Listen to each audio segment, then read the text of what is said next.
I wasn't sure whether to open the video on this scene or this one. You either die cleaning or live long enough to be cleaned. So I'll use both and call it a meta commentary. Crime Scene Cleaner is a Playway SA game, and for some of you, that's probably all I need to say.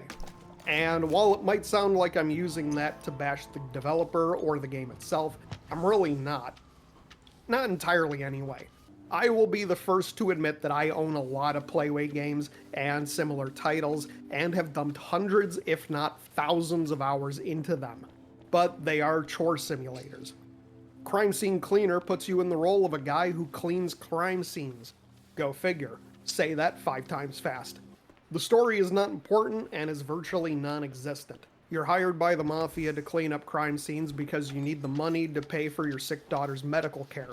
Most of the levels are based around mob hits, while 1 or 2 of them actually have some unique ideas. Like the haunted house that drove the family inside to insane murder that was really just kind of a prank, bro. Otherwise, you're not playing these games for the plot. Each level has a series of chores for you to accomplish before you can pack up and leave. Clean up the blood, pick up the trash, put furniture back in its place, collect evidence, steal goods, basically make the place look like nobody got brutally murdered in it. As you complete tasks, you gain experience that translates to skill points that translates to more efficient equipment.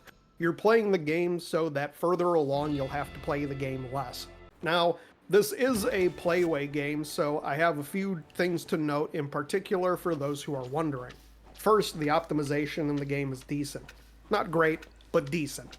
Most of the levels performed fine on my admittedly aging computer, but the last few levels started to stutter a bit because they are massive and have a lot of physics objects.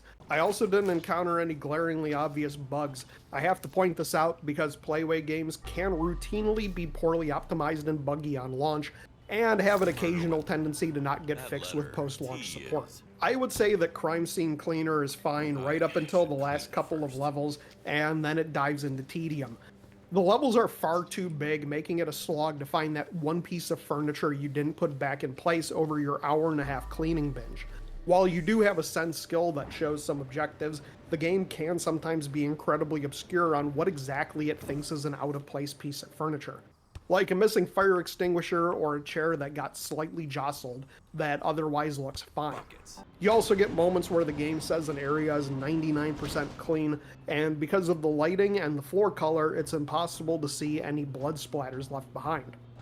As a Game Pass game, Crime Scene Cleaner is an acceptable Game Pass game.